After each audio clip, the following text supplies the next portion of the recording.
So good afternoon, everyone, and welcome to today's virtual session, Equitable Recruitment Practices, hosted by Equity Arc. We're really glad that you've joined us for this really important conversation.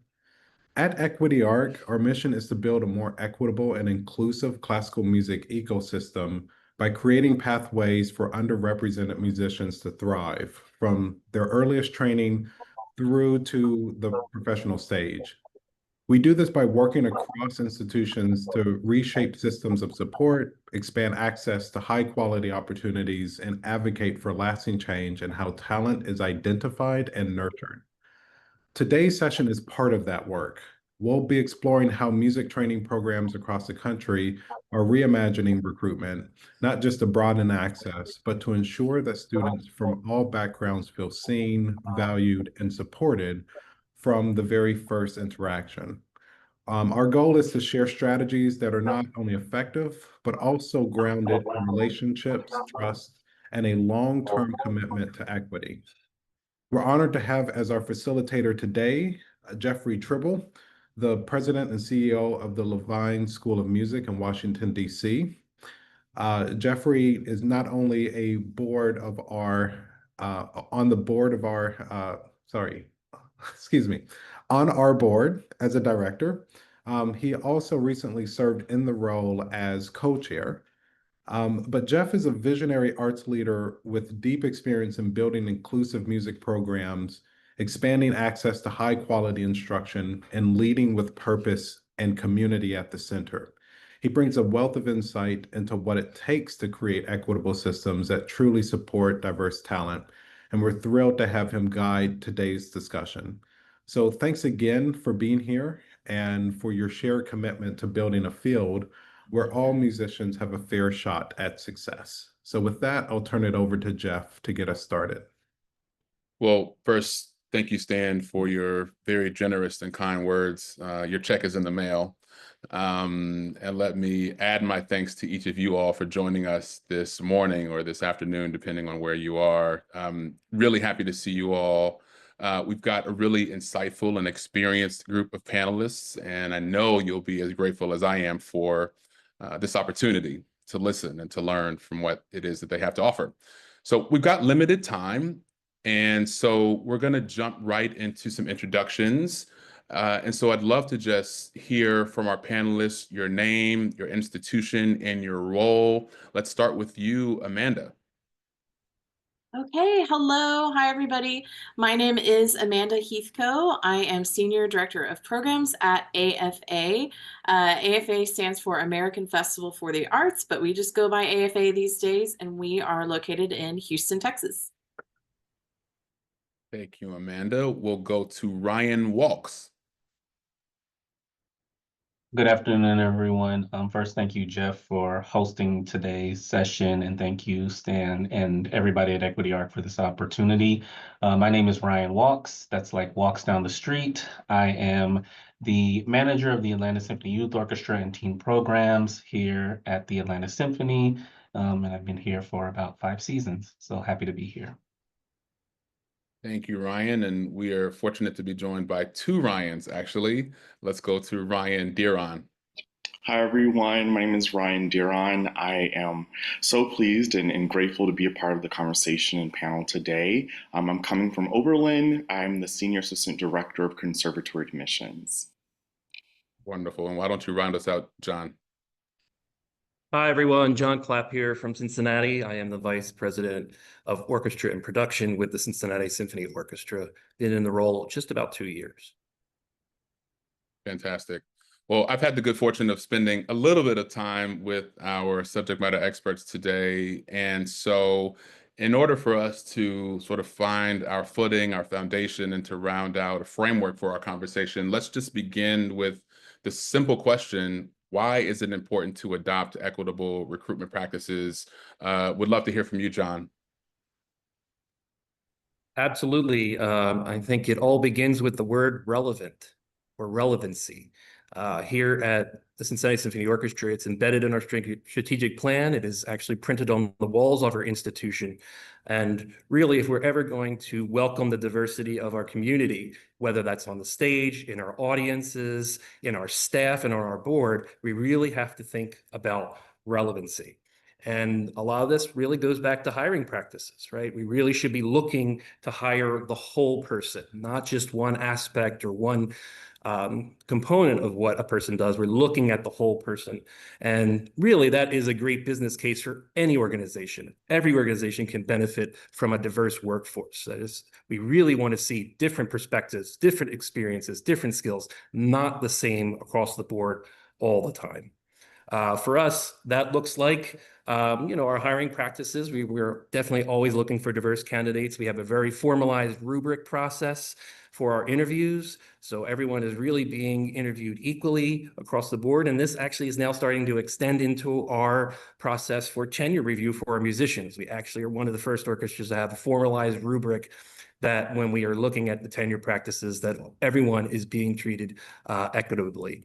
I also feel like we're leaning into our strategic partnerships, which I think is important, and particularly with the National Alliance for Audition Support through Sphinx, as well as the SOPA auditions, the Sphinx Orchestral Partner Association, even to the point where now, and I know there are other colleagues, certainly in Charlotte and Detroit and other orchestras that are using those auditions to actually pre-advance musicians into hireable rounds in orchestras. And that's a great way to really start to change how we're doing things. So we're also doing this at the staff level as well. We have a very robust internship program called the Brady Internships for staff. And many of those who graduate from that program do retain employment with us or other arts organizations. So we're really looking at relevancy in all parts of the organization. And I know there's many orchestras doing the same work. So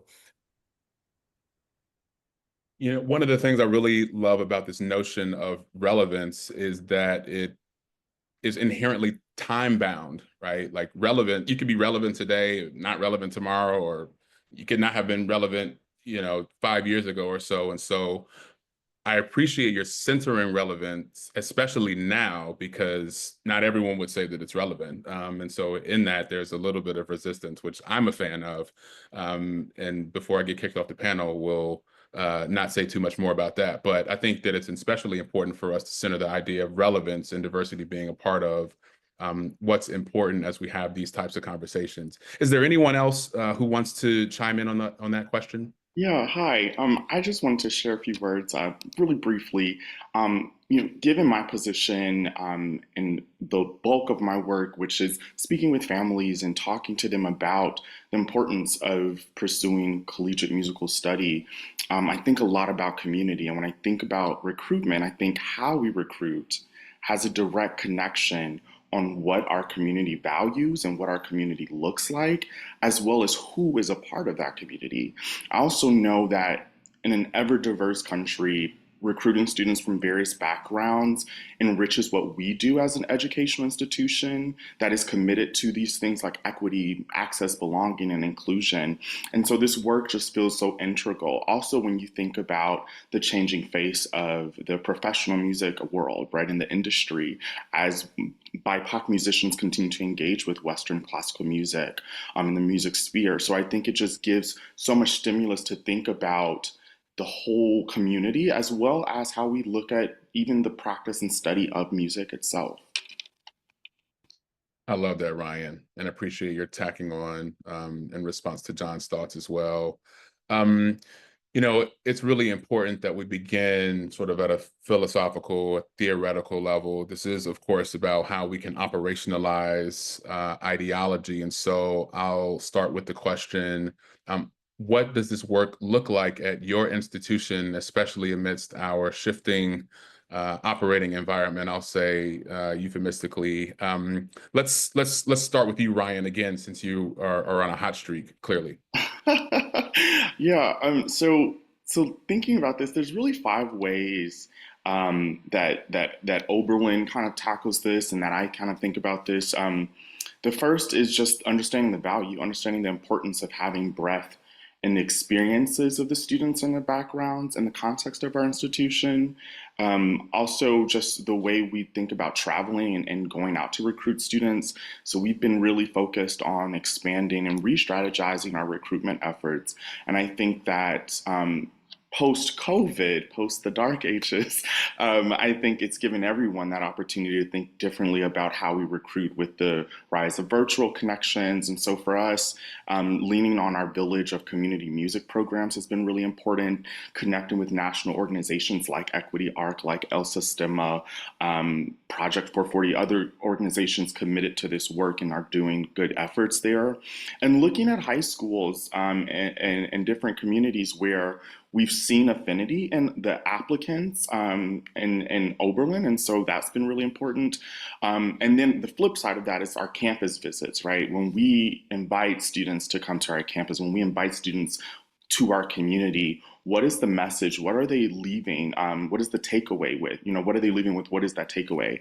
And for us, we really try to leverage our institutional resources. So collaborating with the main admissions office and all of their team, as well as the various offices on campus, such as the Multicultural Resource Commons. Just realizing that there are other people on this campus as well doing that work. So when we bring students to campus, that we're all a part of the experience that students have. And then just two more quick points, the communication in the community, that's really big for me. It's been a real big focus of the work I've been doing in terms of recruitment. And so I have been placing a big value on honesty and being authentic in our communication. Our messages around diversity from an admissions standpoint acknowledge that our school is a predominantly white institution, but despite that, we have such a rich tapestry of resources for students, as well as a really thriving community. One such example of a community effort would be every year we do this special concert or festival called Colors of Rhythm, where different student organizations are encouraged to perform or share a bit of their kind of cultural background, cultural traditions and practices. And as a student at Oberlin, that was a big thing that I was a part of in my day. And then lastly, thinking more administratively, how do we look at students in the admissions review? I think staying committed to holistic reviews has been really important, particularly after the Supreme Court case around admissions and affirmative action. And so for us, looking really holistically at students and their entire kind of experiences has been really, really, really beneficial. Thank you for sharing that, Ryan. Amanda. Yes, hi. So at AFA, we are serving 3rd grade through 12th grade students across the Houston metro area, which if you know anything about Houston, it's a very large area, but geographically, and also includes many suburbs and is a very, very diverse part of the country. And so for us, we do a mix of things as we recruit for our programs. We are recruiting towards specific programs in the summer and during the school year. And so we are constantly working to get the word out to a very large audience, as well as a very diverse audience in pretty much every way you can think of. So there's a mix of things that we're doing both on the macro level and the micro level. So I pulled out a few of those to share with you all today. So just starting with the macro level, one of the things that we work really hard to do is to make sure that we are communicating well across our website and our social media, and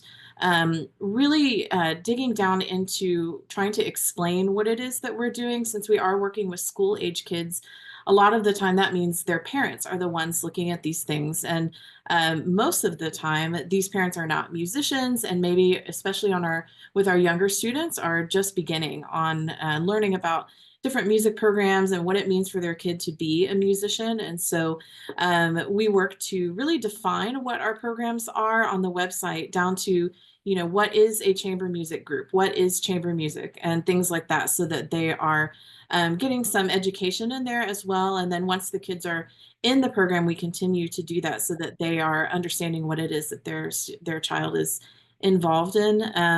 And we're also showing through our visuals that the kids are playing instruments and they're working in small groups and large groups. And so that's another piece of education that we are working to make sure that people see all kinds of different children and different teaching artists as well who are working with their kids. And it's something that we are just constantly working on getting better and better at.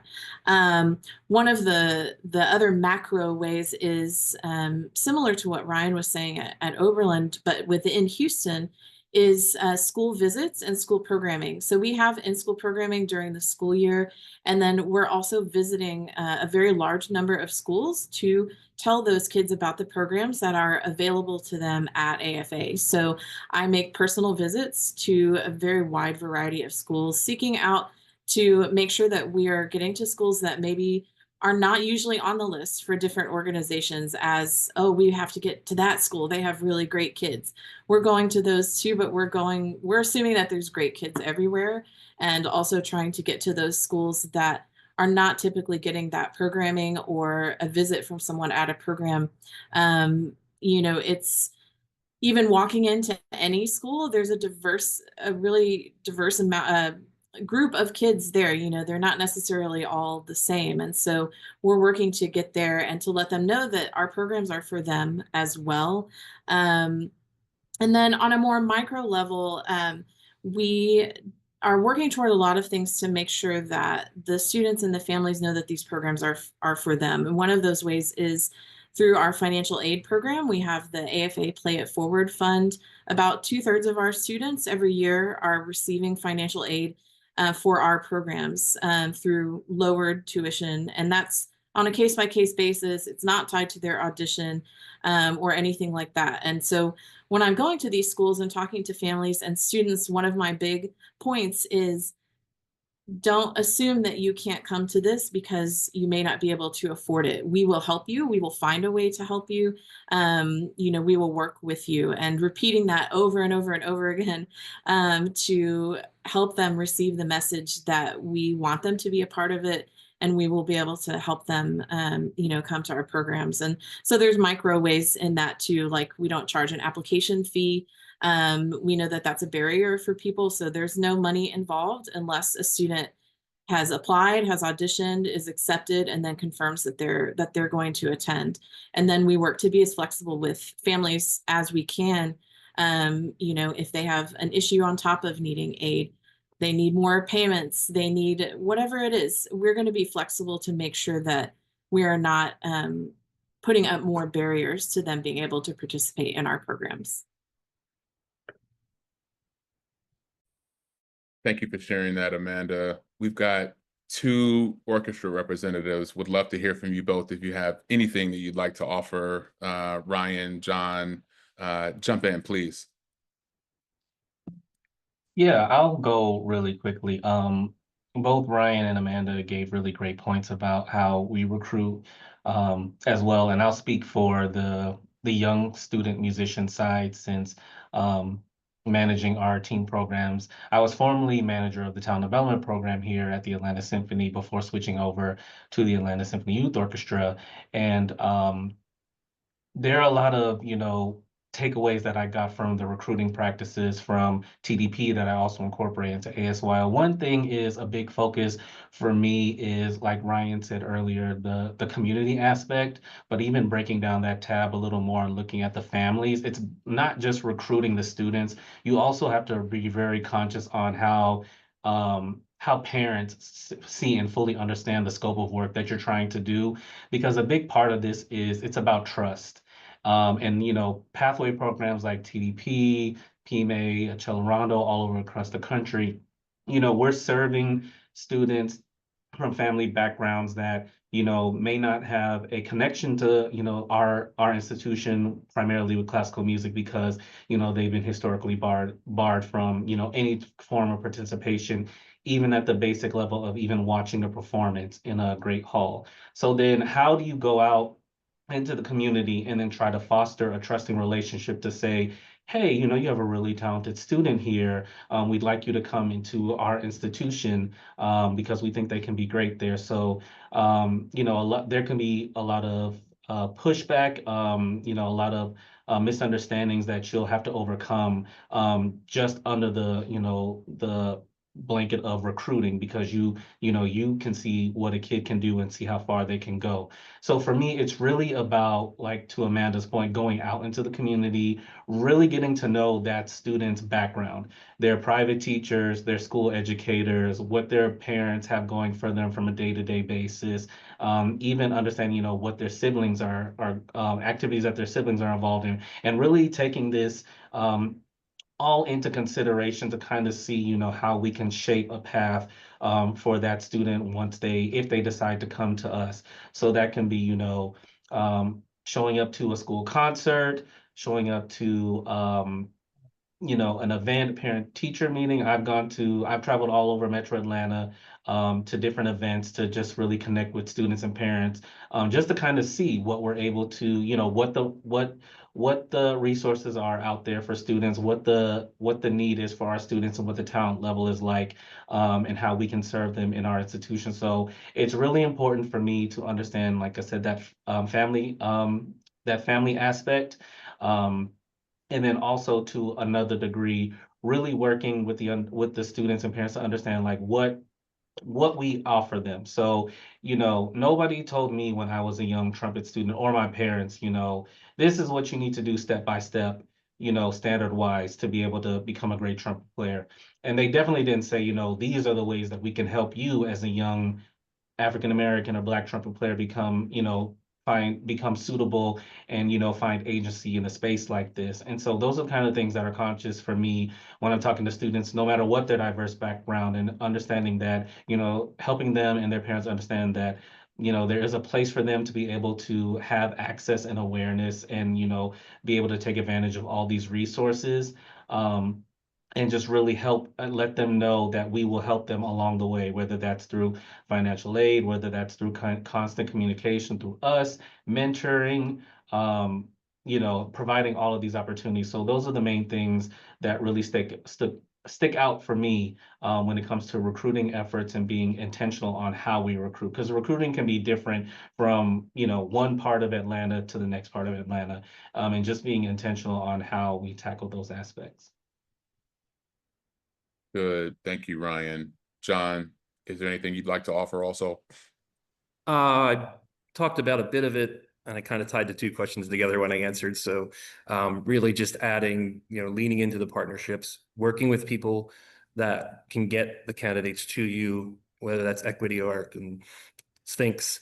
Black Orchestral Network has been great in our work. And one thing that you can never underestimate is the value that people want to know, if they're going to come and apply for an orchestra and take the audition, that they have a fair shot, that if they win the job, that they're going to have a chance to succeed in tenure. So we're putting all of our resources into this new audition and tenure plan that we're doing, and really excited to see how that's going to change things. And we also have a brand new resident fellow program that'll be launching in another year. We're redoing our entire fellowship program for something that's going to be fully immersive, and will be one of the most robust in the country. So stay tuned.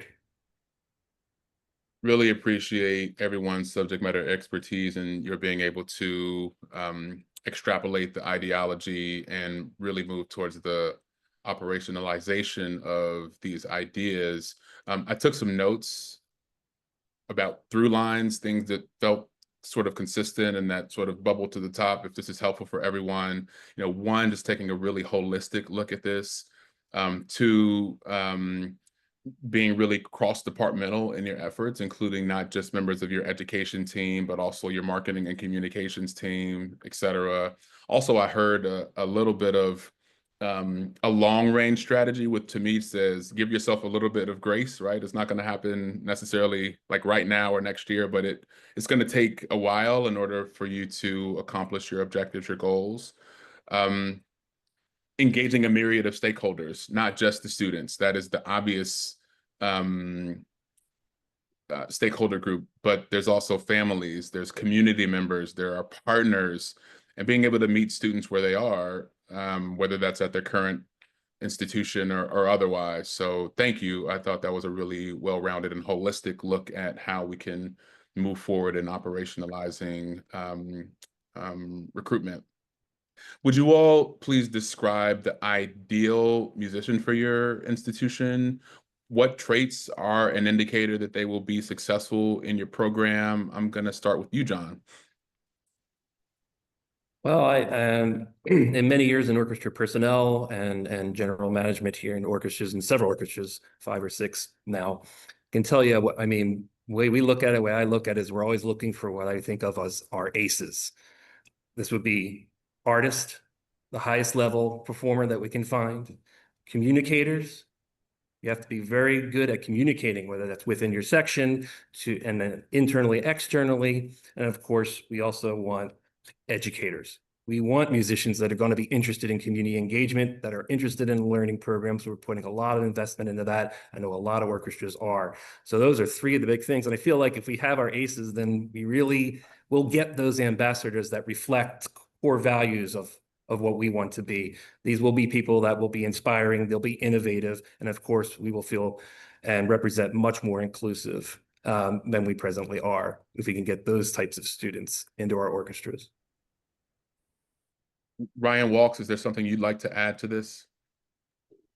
Yeah, again, I'll speak from the younger musician side for our type of programming and level of programming. I think, obviously a great ideal candidate for that we're looking for is not just somebody who has the artistic talent behind them, but somebody who's also eager to showcase and learn and grow and develop that talent on their own. And so not on their own, but, once they, reach out and understand what's available to them, somebody's like, oh, they really want to go after that approach so they can be rise to the next level of their growth and development. And so just somebody who, it'd be great managing programs with student musicians and not having to constantly keep track of who's practicing and who's not, or who's prepared on their parts, because they understand the value from week to week or day to day, what's at stake when they come prepared. And so that's always a big indicator for us because it makes our job much easier. Another thing I'll go back to that's ideal holistically for us, and I'll tie this back into the family with recruiting, is if we have a student who has parents that are willing to trust the process. So with the talent development program, we are taking a student and gradually getting them prepared for a collegiate level audition. Along with students in the Atlanta Symphony Youth Orchestra, we're getting them ready for a full season of performance repertoire and a myriad of other activities. And so it makes it easier on me when I also have that parental support for these students, because that's an ideal candidate for families where it's like, okay, I don't have to, if the student they'll have 3 situations that I've learned in this line of work. You'll come to a music program and the student will be excited. Parents may not understand or may not be as excited.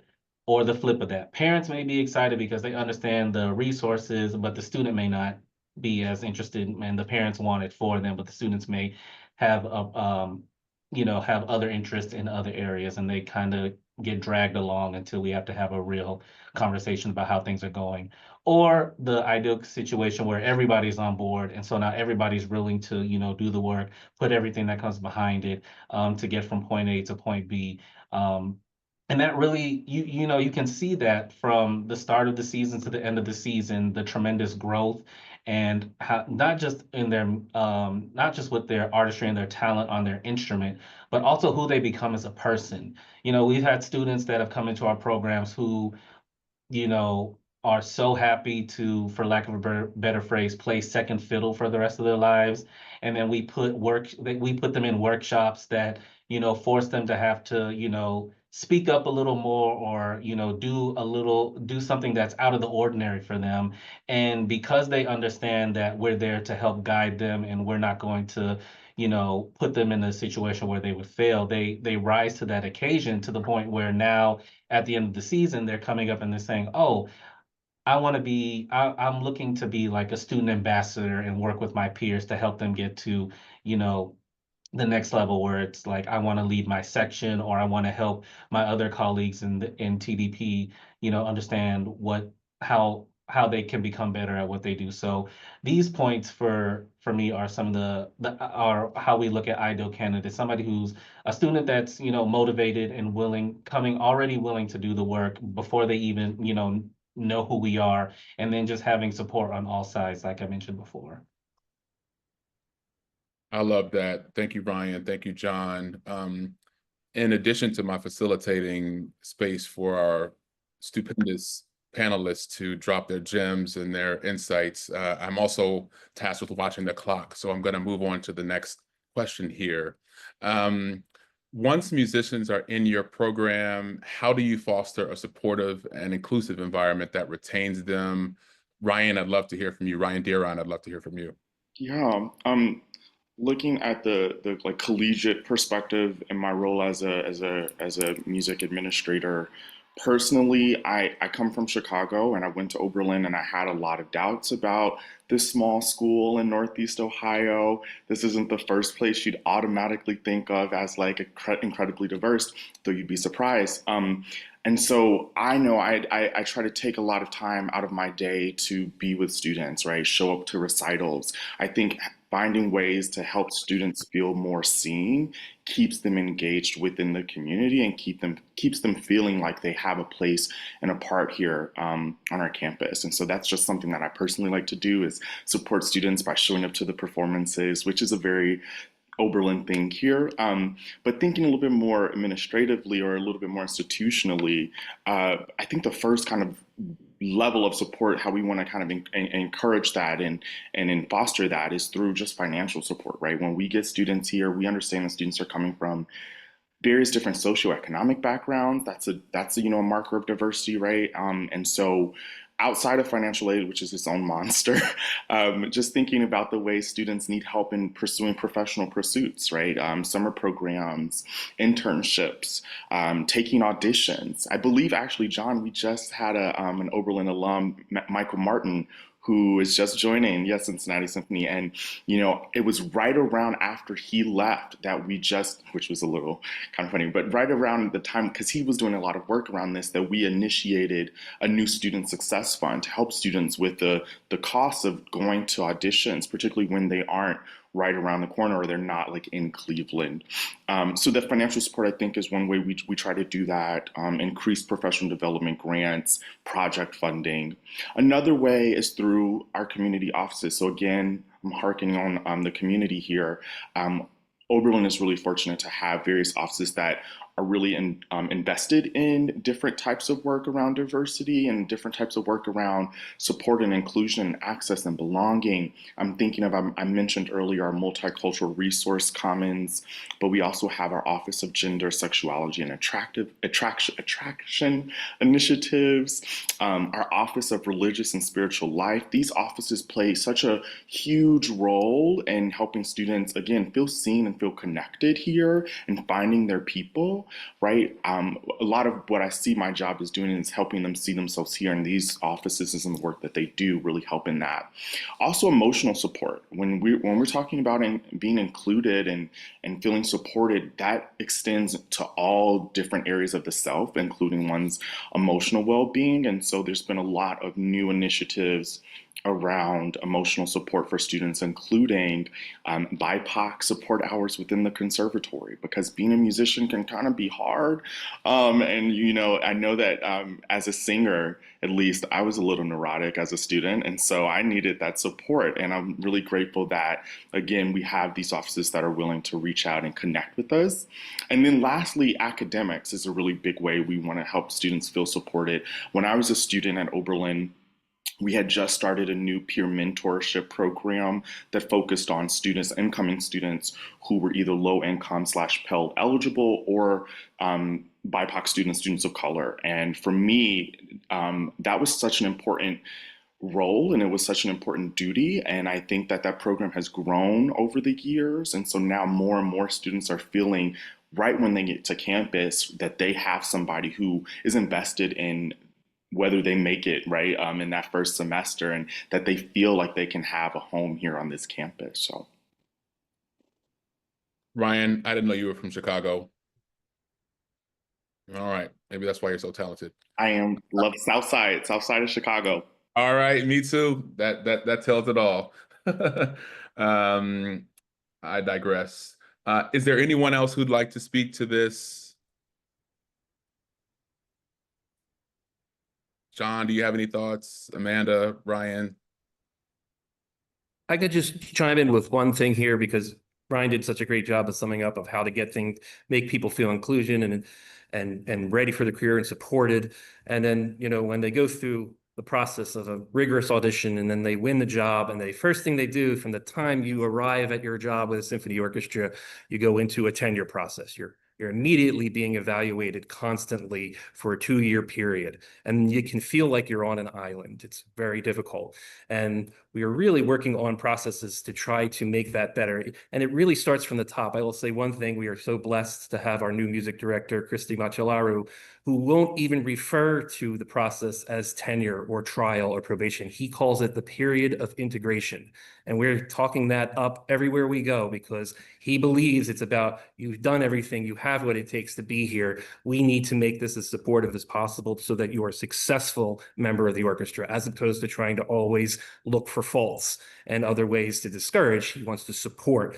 And, our tenure processes we have a musician mentor process now in place. These are things that orchestras can do to support so that we really have a success for these people that put their entire lives and everything they do into becoming a professional musician. And then all the great work that happens before then in the community music schools and the college, all that investment, we would hate for that to be torn down when you finally make it to the professional realm. So that's the really big for us. And I know it's big for a lot of orchestras right now. Awesome. Thank you for sharing that, John. We do have some questions. We'll be able to get to said questions. I think we have one more planned question, and then we welcome our being able to open the floor for addressing questions that are not only in the chat, but any other questions that have come to mind during our time together today. As we work to support musicians across every stage of musical development, how have you built relationships that strengthen the talent pipeline in your community? Amanda, would you kick us off, please? Absolutely. So relationships, so important in so many ways. I'll start with at AFA, one of our taglines on our logo, it's music, education, collaboration. And collaboration is super important.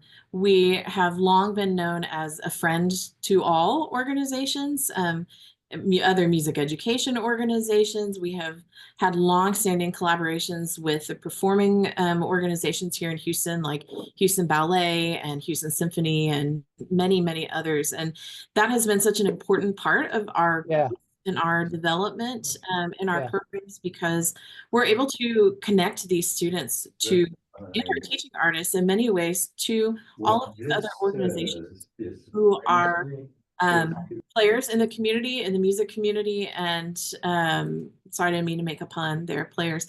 But that has been such an important part because we are a member of the community. We are not only siloed serving school-age kids and their families. We are a member of the music and performing arts community. And I think that has been really essential to building relationships across the city. And then from there, our teaching artists, we're in relationship with our teaching artists, whether they're teaching an elective class for 4 days in the summer, or they're someone who's working with us all year round. Those relationships are extremely important. We want to encourage them in what they're doing, as well as hear about what it is that they're doing. I can't tell you how many times we've learned about something really amazing just by asking a teaching artist, oh, what are you up to right now other than AFA? And then they're able to pass that on to our students as well. We encourage them, tell the students what else you're doing. Our students need to hear from you what is out there.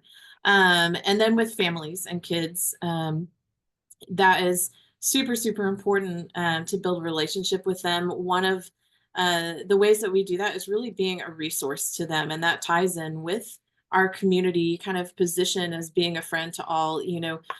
There's many times, especially with our summer program, because we may have specific sessions that are only for a certain time, that comes down to even things like, oh, you can't come to this session at AFA. Let me recommend some other, things in the area or other things that your kid can do, and come back to AFA. And in some ways, what I met with a lot of the time is surprise from the other end. I've been hearing a lot lately, like, wow, thank you for answering us. Like, oh, are others not answering you? That's just a super important thing. Obviously, it's a lot of work to get, to take on all of those things and answering, yes, every single phone call and email and everything, but it's, every one is important, whether they end up coming to one of our programs or not. And those relationships and continuing to be a resource for those students and their families. For a long time, we've had students who have been a part of our program from 5th grade all the way through graduating seniors of high school. And then we have students who came one time, and we see all of those relationships as important. Once you're part of our community, you're part of it. Just because you graduate doesn't mean you're gone. And so we have a lot of alumni who are teaching artists for us. I'm an alumni of our program as well. And it's just so important. And to just throw back to the last question really quick, I do think that ties into creating that supportive and inclusive environment, because how can you have a relationship with someone if they don't feel comfortable or included or seen? So there's a lot of ways to do that, and a lot of them are very, very small ways. One of the things that I have that we put in a few years ago that I've really enjoyed utilizing is for our summer programs and all of our programs, an entry survey for the kids to fill out, with things like, is your name normally mispronounced? Like, how do you say your name? Names are a big thing, especially in our summer program where we only have the kids for 2 or 3 weeks. We want to be calling you the right thing. And especially at the middle school level and the early high school level, especially so important.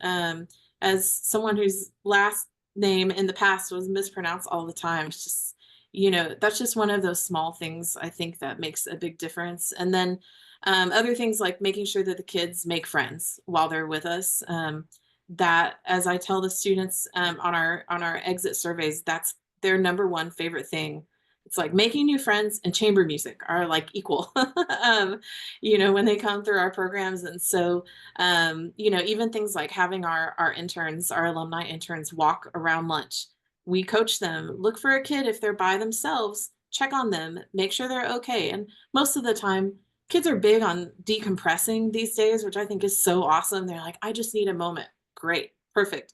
But coaching our interns and our teaching artists to look for things like that, and just making sure that as much as we can, that those kids are feeling supported and included, because they will remember that, and then we have strengthened our relationship with them, and that carries on forward. We hear from kids who were in our program 20 years ago, and we haven't heard from them in 20 years, and then we'll run into them and they'll say, oh, that was a formative moment in my life. We're like, oh, amazing. That's amazing to hear. And that's just a big goal for us all the time. So I love the stories, the anecdotes. That really brings it all home.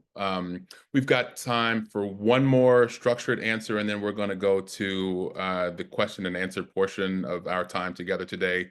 Ryan Walks, do you want to round us off?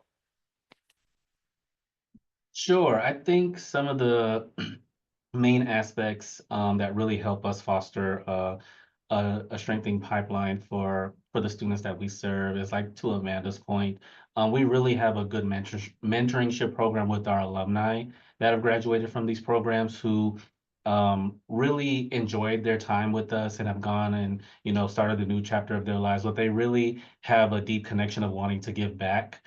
So for example, we've had some local Atlanta alumni that have come, and they've come at the start of the season. We've done like chamber music meet and greets, to another point of Amanda's, where we have like our incoming students that have just successfully auditioned into the program get a chance to meet with students that have already been in our programs for both TDP and ASYO.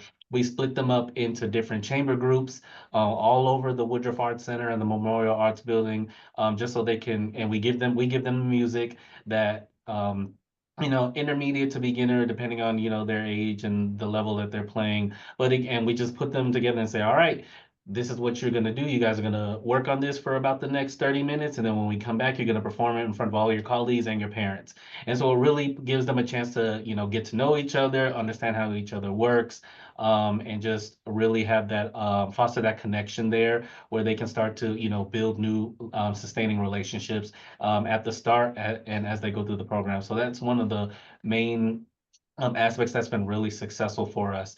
Also, just being sure that we keep connection with other stakeholders, both locally and nationally. So a lot of the teaching professors at some of our local universities that not only will come and work with our students, but also help them with other aspects and provide tools that professional musicians will need, such as networking, how to open communication, travel needs, and so on and so forth. And so being able to put all of these, in like a big present on top of, performance opportunities, master classes.